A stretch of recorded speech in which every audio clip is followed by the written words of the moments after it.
Pertolongan kita adalah dalam nama Tuhan yang menciptakan langit dan bumi, yang dengan setia memelihara selama-lamanya dan tidak pernah meninggalkan pekerjaan tangannya. Oh, kami bersyukur betapa Engkau baik bagi kami. Engkau baik bagi keluarga kami. Betapa Engkau menyertai kami sepanjang minggu ini. Dan kami merasakannya sendiri betapa berkat Tuhan melimpah dalam kehidupan kami dan keluarga kami. Terima kasih Tuhan, terima kasih. Kami akan memulai ibadah kami. Oleh karena itu urapi song leader maupun pemain musik, sehingga rasa syukur kami serahkan kepada Engkau. Dan nama Tuhan saja yang dipuji dan dimuliakan. Dan juga biarlah Tuhan berkati Saudara Dennis yang membawakan firman Tuhan. Biarlah kami diberkati oleh firman Tuhan itu. Oleh karena itu sucikan dan layakkan Saudara Dennis sehingga dia layak untuk membawakan firman-Mu yang kudus. Dan kami semua diberkati oleh firman-Mu pada waktu disebarkan. Terima kasih Tuhan, terima kasih. Kami buka ibadah kami dengan penuh rasa syukur hanya dalam satu nama. Yesus Kristus, Juru Selamat dan Penebus kami yang hidup. Amin. Shalom Jemaat Berea dimanapun Bapak, Ibu, Saudaraku berada. Selamat beribadah pada hari ini. Ketemu lagi kita di dalam ibadah online. Hari ini sekalipun mungkin kita masih ibadah di rumah masing-masing, tetapi saya berdoa, saya percaya bahwa dimanapun kita berada, ketika kita memanggil nama Tuhan, sungguh Tuhan hadir dan menjamah setiap kita. Tetap semangat Jemaat Berea di dalam beribadah kepada Tuhan. Dan hari ini saya mau ajak kita semua untuk bersyukur karena 1 minggu lamanya Tuhan sudah pelihara kehidupan kita. Kembali saya ingatkan, tema ibadah pada hari ini adalah tentang rakus. Dan biar kita semua boleh belajar apa yang Tuhan katakan mengenai rakus ini. Namun sebelum kita mendengar firman Tuhan, saya mau mengajak kita semua untuk memuji Tuhan, menyembah Tuhan, dan meninggikan Tuhan. Tentunya kita percaya hanya Tuhan yang layak disembah dan ditinggikan. Satu pujian pertama yang saya ingin ajak kita semua untuk naikkan, mengatakan bahwa Tuhan, biar aku selalu dekat dengan Engkau. Karena kita percaya dekat dengan Tuhan kita boleh kuat. Dekat dengan Tuhan boleh senantiasa membawa kita tetap berjalan di dalam kebenaran. Mari memuji Tuhan dengan penuh ucapan syukur.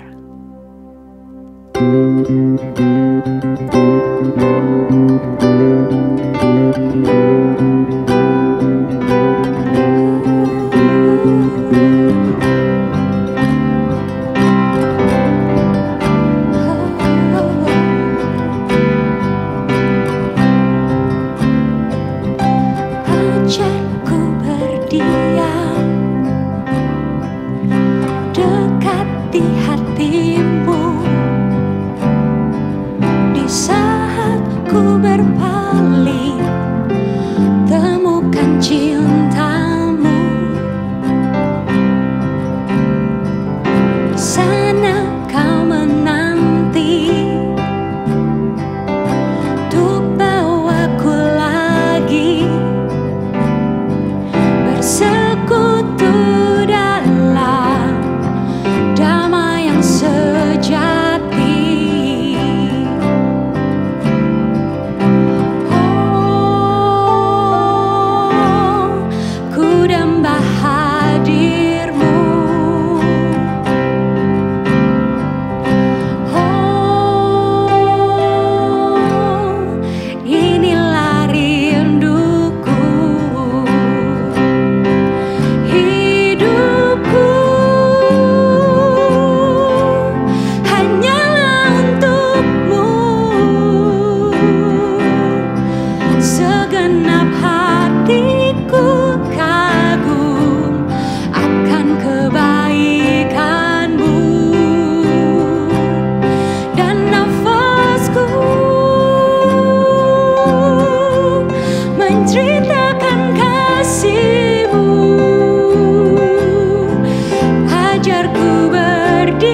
Segenap hatiku kagum akan kebaikan-Mu,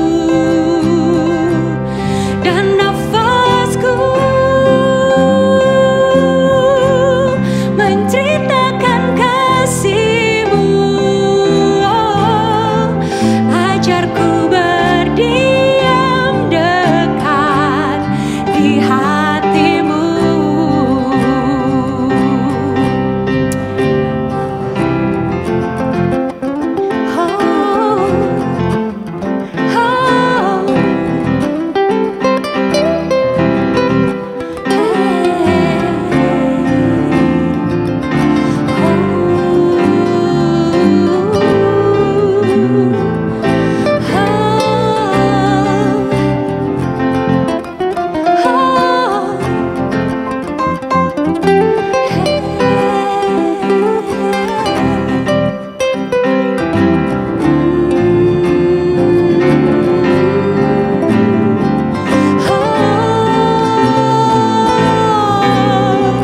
Hidupku hanyalah untuk-Mu, segenap hatiku kagum akan kebaikan-Mu, dan nafasku menceritakan kasih-Mu, Tuhan. Oh, ajarku berdiam dekat di hati-Mu. Oh, ajarku berdiam dekat di hati-Mu. Oh, ajarku berdiam dekat di hati-Mu.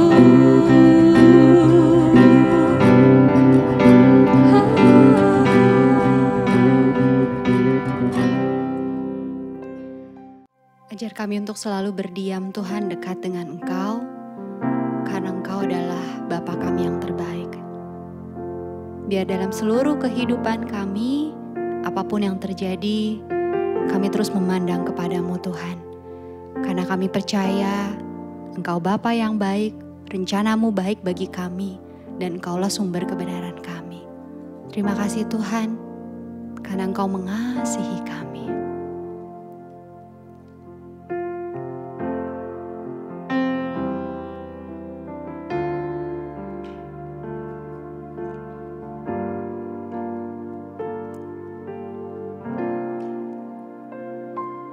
Kau Bapa yang mengasihiku,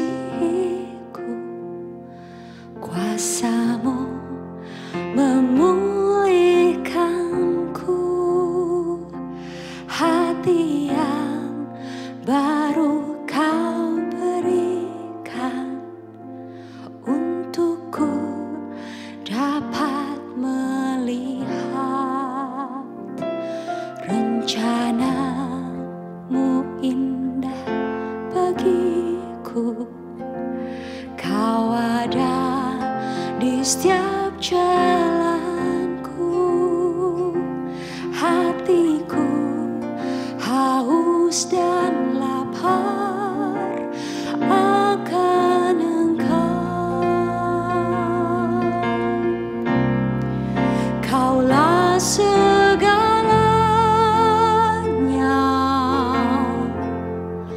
di dalam hidupku.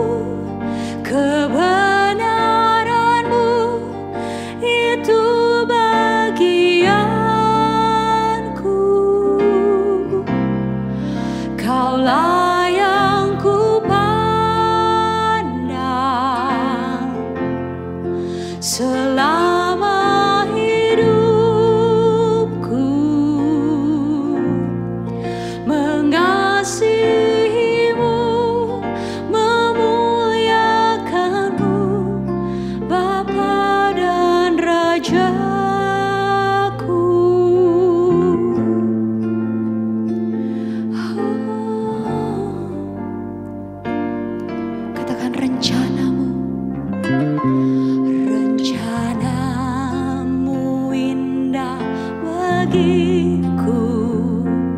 Kau ada di setiap jalanku.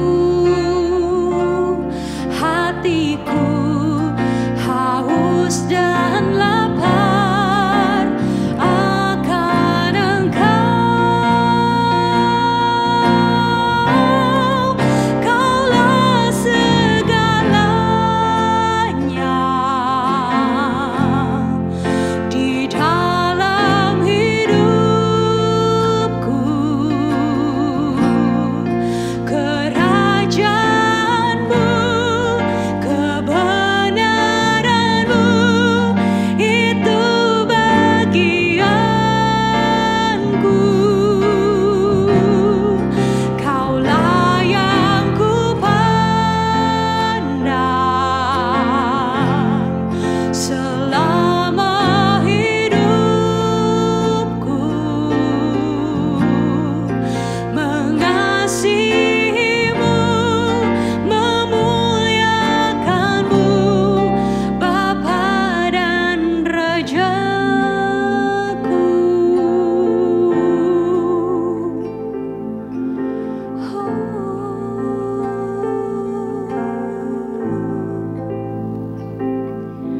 Kau mengasihiku,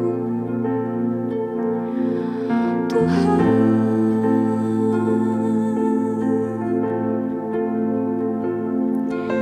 Kau mengasihiku, Kau mengasihiku,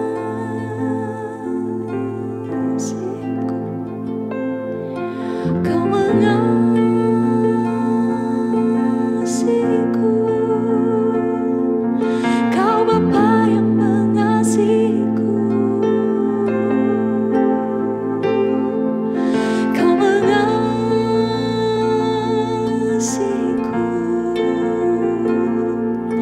Terima kasih Yesus. Kau mengasihiku.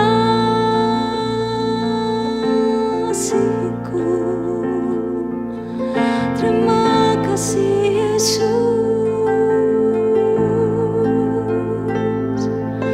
Haleluya.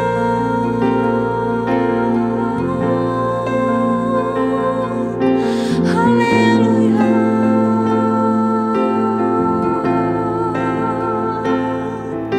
Kau mengasihiku. Kau mengasihiku.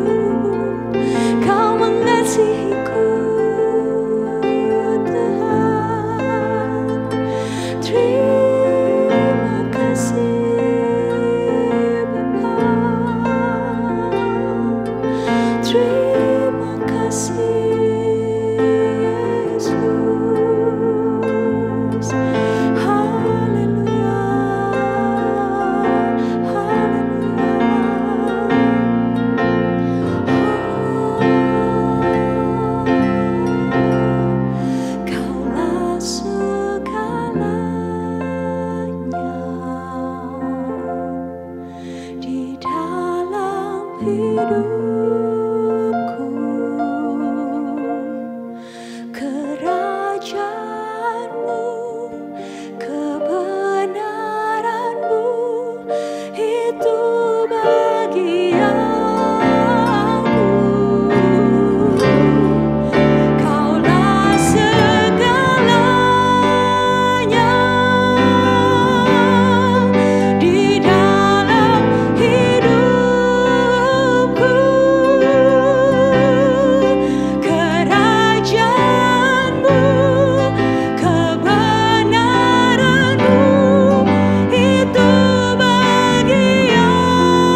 Pengumuman hari ini.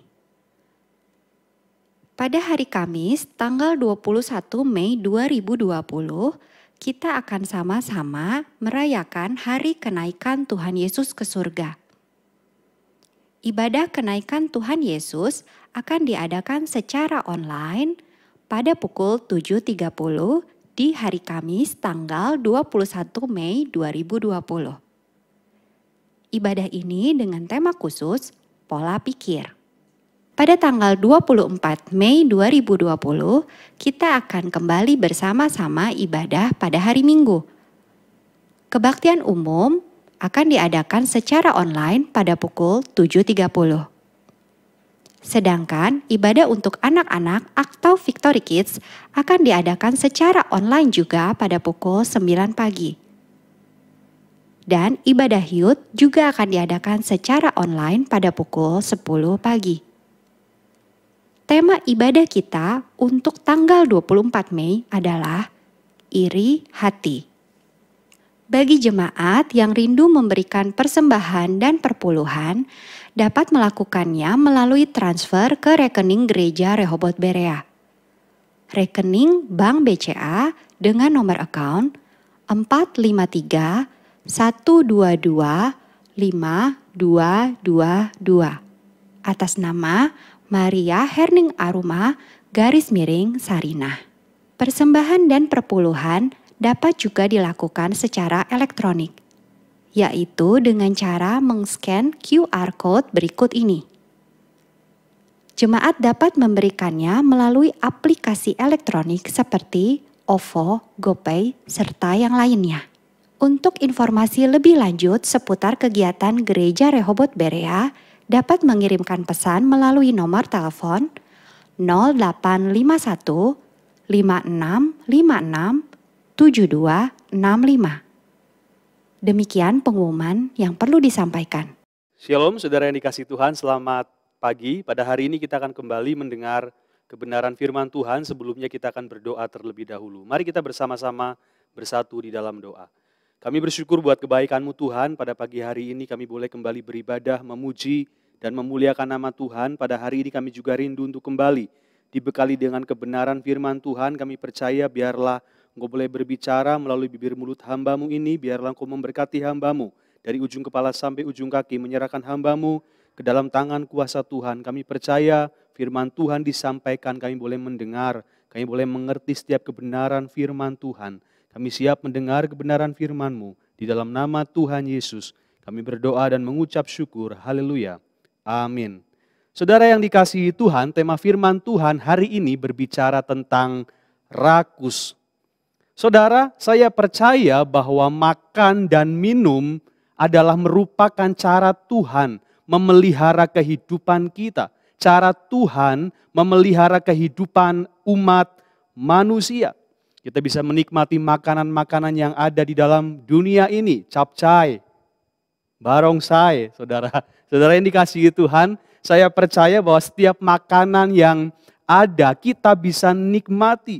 Melalui makanan dan minuman, manusia bisa menyadari pemeliharaan Tuhan di dalam setiap kehidupan mereka dari hari ke hari.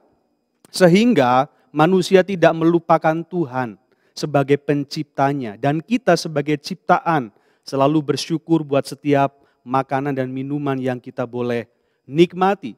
Saudara yang dikasihi Tuhan, oleh sebab itu ketika kita menikmati berkat Tuhan, kita harus berdoa terlebih dahulu. Mengucap syukur buat setiap berkat yang boleh kita terima. Saudara yang dikasihi Tuhan, salah satu bagian di dalam kebenaran firman Tuhan dalam doa Bapa kami, Matius 6 ayat yang ke-11 mencatat di sana. Berikanlah kami pada hari ini makanan kami yang secukupnya. Saudara yang dikasihi Tuhan, ini berarti apabila kita makan atau minum hendaklah jangan berlebihan. Makanlah secukupnya saja supaya kita tidak jatuh di dalam dosa kerakusan. Seperti apa yang dikatakan oleh Amsal 25 ayat yang ke-16.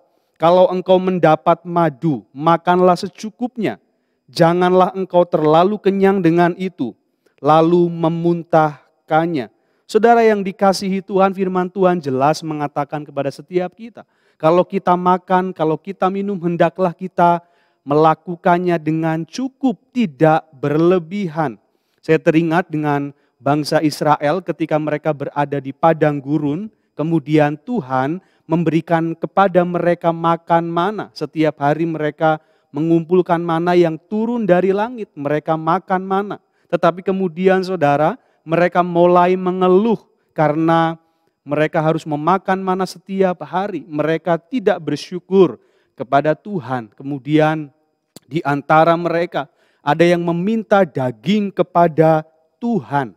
Bilangan 11 ayat yang keempat dikatakan, orang-orang bajingan yang ada di antara mereka kemasukan nafsu rakus, dan orang Israel pun menangislah pula serta berkata, siapakah yang akan memberikan kita makan daging? Saudara yang dikasihi Tuhan, di dalam perikop ini kita bisa melihat ketika kemudian angin bertiup yang datangnya dari Tuhan, dan melalui angin itu burung-burung puyuh dikirim kepada bangsa Israel, disebarkannya, dihamburkannya di atas perkemahan mereka.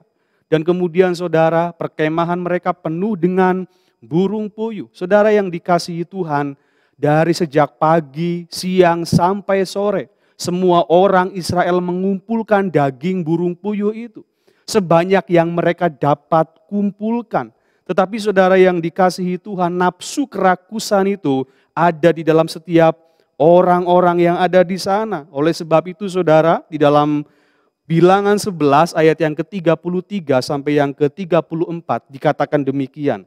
Selagi daging itu ada di mulut mereka, sebelum dikunyah, maka bangkitlah murka Tuhan terhadap bangsa itu.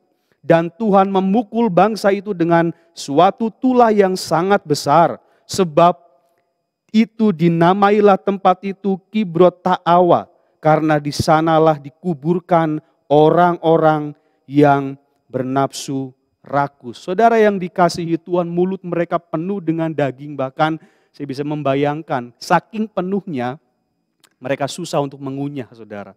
Sehingga Tuhan membinasakan mereka. Saudara, saya percaya bahwa tidak ada makanan yang salah. Semua makanan dapat kita makan. Saya bertanya kepada saudara, kira-kira apakah ada makanan yang tidak bisa dimakan oleh orang Kristen? Saudara, semua makanan dapat kita makan. Tetapi saudara yang dikasihi Tuhan, kita juga harus memperhatikan kehidupan kita. Memang betul Rasul Paulus berkata di dalam 1 Korintus 6 ayat yang ke-12. Segala sesuatu halal bagiku, tetapi bukan semuanya berguna. Segala sesuatu halal bagiku, tetapi aku tidak membiarkan diriku diperhamba oleh suatu apapun. Saudara, menurut pengertian saya, tidak ada makanan atau minuman yang berdosa. Yang berdosa ialah nafsu kerakusan yang ada di dalam diri setiap orang. Menurut Santo Gregorius Agung, saudara, sebab bukan makanannya, tetapi hasrat tersebut yang bersalah. Jadi saudara, makanan tidak ada yang dosa, semua makanan dapat kita makan. Tetapi ketika hawa nafsu kerakusan menguasai kita, itulah yang berdosa di hadapan Tuhan. Oleh sebab itu saudara, di dalam tradisi kekristenan, kerakusan merupakan salah satu dari 7 dosa yang mematikan. Saudara, rakus artinya makan atau minum secara berlebihan. Kalau saya menggunakan istilahnya Thomas Aquinas, saudara, rakus artinya makan makanan dengan kuantitas berlebihan, terlalu banyak. Pada hari ini kita harus memperhatikan saudara, sikap kita terhadap makanan dan minuman. Karena makanan dan minuman tidak semata-mata untuk memuaskan lidah kita. Tidak semata-mata untuk memuaskan mulut kita. Bahkan tidak semata-mata untuk mengenyangkan perut kita. Tetapi lebih daripada itu semua, makanan dan minuman seharusnya lah memuliakan nama Tuhan. Roma 11 ayat yang ke-35 jelas berkata di sana. Sebab segala sesuatu adalah dari Dia, dan oleh Dia, dan kepada Dia, bagi Dialah kemuliaan sampai selama-lamanya. Saudara yang dikasihi Tuhan, jangan sampai perihal makanan dan minuman kita menjadi jatuh di dalam dosa kerakusan. Tetapi apa yang kita makan, apa yang kita minum, biarlah itu untuk kemuliaan nama Tuhan saja. Saya mengajak saudara membaca di dalam Amsal 23 ayat yang ke-1 sampai dengan yang ke-3. Firman Tuhan berbunyi demikian. Bila engkau duduk makan dengan seorang pembesar, perhatikanlah baik-baik apa yang ada di depanmu. Taruhlah sebuah pisau pada lehermu bila besar nafsumu. Jangan ingin akan makanannya yang lezat, itu adalah hidangan yang menipu. Saudara yang dikasihi Tuhan, nasihat Amsal ini perlu kita perhatikan. Sekalipun Amsal ini tidak bicara spesifik tentang kerakusan, tetapi perlu kita memperhatikan nasihat daripada Amsal ini. Ayat yang kedua dan yang ketiga saya menyimpulkan saudara, sebetulnya ayat yang kedua dan ketiga memberikan peringatan kepada kita agar kita berhati-hati terhadap dosa kerakusan. Kita harus senantiasa sadar diri dan berjaga-jaga. Jangan sampai kita jatuh di sana. Tetapi hari ini saya akan mencoba menjelaskan ayat yang pertama saudara, yang dikatakan, bila engkau duduk makan dengan seorang pembesar, perhatikanlah baik-baik apa yang ada di depanmu. Saudara yang dikasihi Tuhan, setidaknya saya mendapatkan dua pengertian yang penting yang perlu kita perhatikan. Yang pertama, siapa yang di depan kita? Amsal mengatakan dengan jelas ketika kita makan dengan penguasa atau pembesar, bisa jadi itu bos saudara atau mungkin pimpinan saudara, orang-orang yang punya kedudukan tinggi dan saudara sedang makan bersama dengan mereka. Dan saudara yang dikasihi Tuhan, dan disinilah kita harus memperhatikan dengan siapa kita makan. Karena saudara, ketika kita makan bersama dengan seorang pembesar, bersama dengan seorang penguasa, ini bukan tentang mengenyangkan perut kita. Ini bukan tentang kita.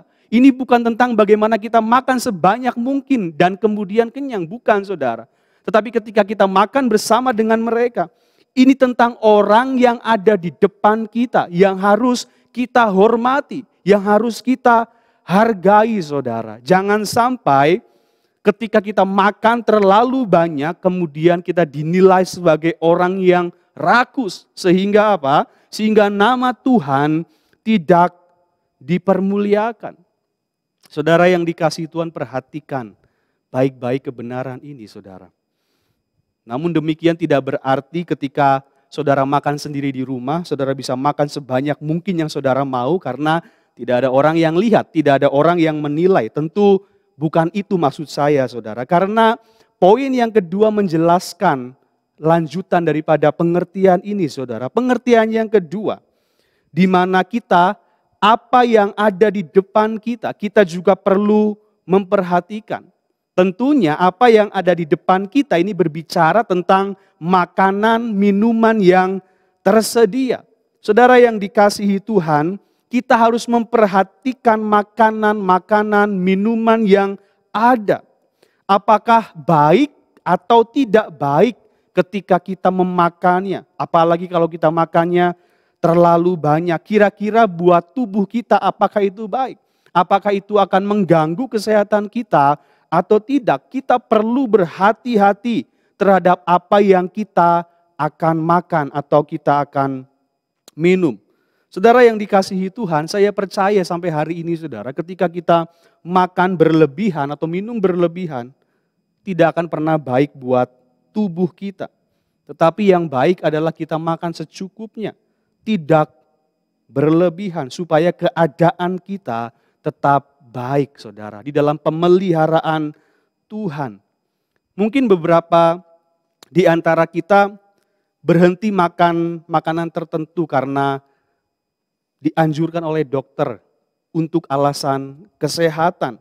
Tetapi saudara, seringkali ketika kita diundang di dalam sebuah perjamuan makan, tiba-tiba makanan yang dilarang oleh dokter untuk dimakan oleh kita melihat ada di sana dan kelihatannya menarik dan baunya sangat harum. Kita ingin memakannya, saudara. Dan kemudian saudara yang dikasihi Tuhan, karena kita tidak kuat menahan keinginan kita mencicipi, saudara, kita ambil satu piring dan kita mulai makan makanan yang sebetulnya dilarang untuk tidak dimakan. Untuk dimakan, saudara. Kita makan dan ternyata enak, kita nambah lagi 2 piring dan kita makan lagi sampai habis, saudara. Dan ternyata kita masih kurang dan kita nambah lagi 3 piring dan makan sampai habis. Berapa piring yang dihabiskan, saudara? Ya, benar sekali, 5 piring yang dihabiskan. Saudara yang dikasihi Tuhan, tidak terasa ternyata kita sudah makan terlalu banyak makanan yang sebetulnya dilarang untuk dimakan karena alasan kesehatan. Sehingga ketika kita pulang ke rumah, kesehatan kita terganggu dan akhirnya kita mengalami yang namanya sakit. Kenapa? Karena kita tidak bisa mengontrol nafsu kita, saudara. Saudara yang dikasihi Tuhan, kita harus memperhatikan apa yang kita makan, apa yang kita minum. Makanlah secukupnya. Bagi saudara yang mungkin sudah lanjut usia, yang tidak lagi muda, saudara, engkau harus memperhatikan apa yang engkau makan. Jangan asal makan, jaga dengan baik pola makan saudara. Makanlah secukupnya dengan teratur. Tetapi tidak kemudian bagi seorang muda yang merasa masih muda atau bagi kalian yang masih muda, karena merasa masih muda, masih kuat, pola makannya tidak dijaga. Mumpung masih muda, makan sebanyak-banyaknya yang saudara dapat makan. Tentu saudara hal ini tidaklah benar, karena kalau kita melihat topik kerakusan di dalam Alkitab, sebetulnya ini berkaitan erat dengan anak-anak muda. Karena saya menyadari juga, saudara, biasanya anak-anak muda yang susah mengontrol pola makan, mereka bisa makan sebanyak-banyaknya yang mereka bisa makan. Di dalam Ulangan 21 ayat yang ke-20 dikatakan demikian. Dan harus berkata kepada para tua-tua kotanya, anak kami itu degil dan membangkang.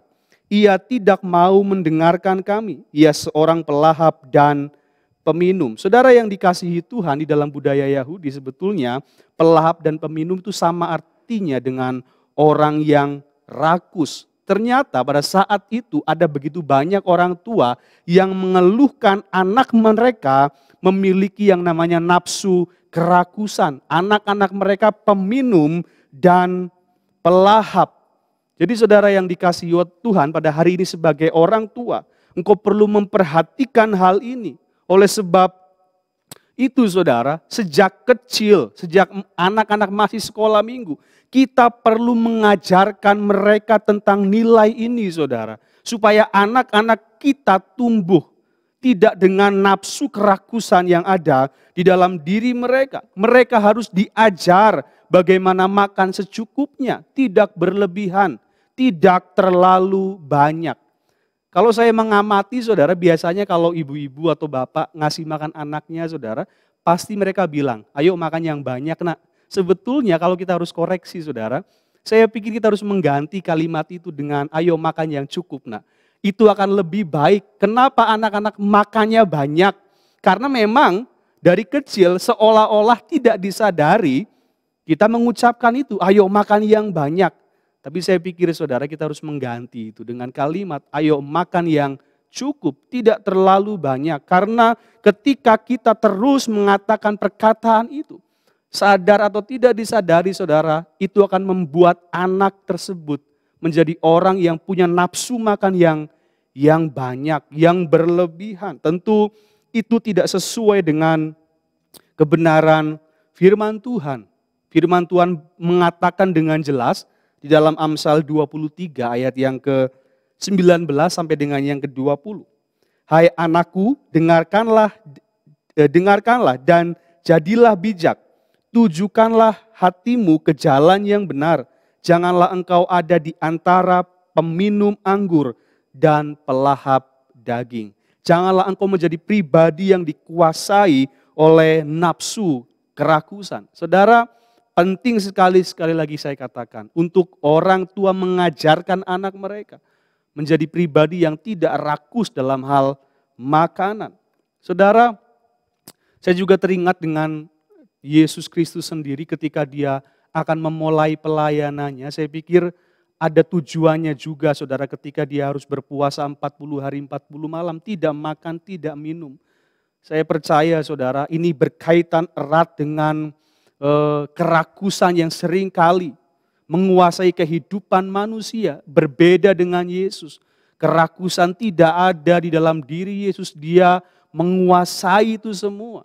Bukan berarti kemudian karena dia Allah, tetapi dia sebagai manusia yang sejati, dia menyadari bahaya ini saudara. Tetapi dia sudah mengalahkannya ketika dia 40 hari 40 malam berpuasa sebelum dia memulai pelayanannya saudara. Dan saya tertarik dengan ketika dia dicobai oleh iblis, cobaan yang pertama saudara, iblis berkata kepada Yesus, jika engkau anak Allah, perintahkanlah supaya batu-batu itu menjadi roti. Saudara, perintahnya sederhana, ubah batu jadi roti. Dan roti pun itu bukan sesuatu yang mahal saudara. Roti itu makanan yang sederhana, yang bisa dimakan sehari-hari, bukan sesuatu yang mewah. Tetapi saya juga melihat jawaban Yesus saudara. Dikatakan ada tertulis, manusia hidup bukan dari roti saja, tetapi dari setiap firman yang keluar dari mulut Allah. Artinya apa saudara? Betul, kita hidup, kita perlu makan. Tetapi kita juga harus tahu, kita hidup bukan hanya untuk makan saudara. Yesus mengajarkan kepada kita bahwa yang terpenting daripada semuanya itu, kita hidup untuk kebenaran. Apa yang kita lakukan melalui makan dan minum, hendaklah nama Tuhan dipermuliakan. Jadi pada hari ini saudara, biarlah kita boleh belajar satu hal yang penting di dalam kehidupan kita berkaitan dengan makan dan minum. Janganlah menjadi orang yang rakus, yang tidak dapat mengendalikan hawa nafsu makan kita. Tetapi jadilah orang yang bijaksana. Makanlah secukupnya dan engkau akan mengalami berkat Tuhan. Dan Tuhan akan memelihara kehidupan kita dari kesehari sampai selama-lamanya. Terima kasih buat firman Tuhan, kiranya boleh memberkati kita semua. Mari kita berdoa untuk kebenaran firman Tuhan.